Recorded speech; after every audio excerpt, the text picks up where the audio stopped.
I think layering in watercolor is such an important concept to explore, and that's because watercolor is transparent. And that means that whatever you paint down first, if it dries and then you paint on top of it, you're always going to see a bit of it. So we're going to do a really easy watercolor exercise that's going to just be fun, but it's going to help us explore this concept. Grab your watercolors and give them a spritz. Then I'm going to work really wet, and I'm going to cover the entire page in just a bunch of bright yellow colors. But you don't have to start with yellow. You could do whatever color you want as your base layer. Then we need to let it dry or make it dry.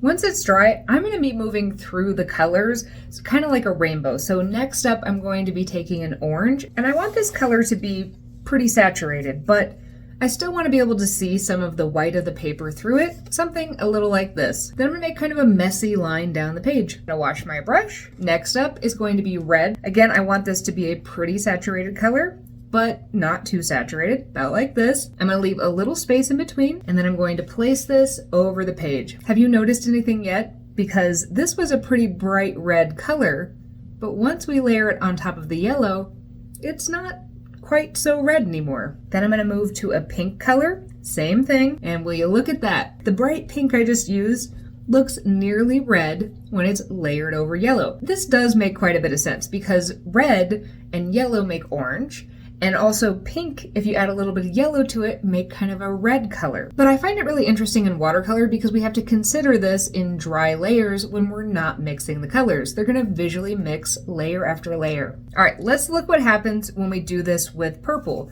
because the other ones have been pretty easy to predict.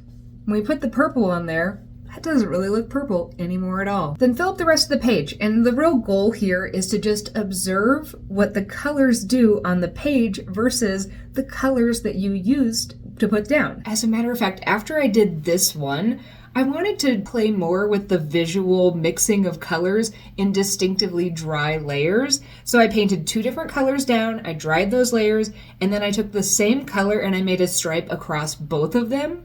And even though I know to expect it, I just think it's so amazing how much the colors behind affect the colors on top. So if you're curious at all about the layering effects of color, try this out and see the differences for yourself.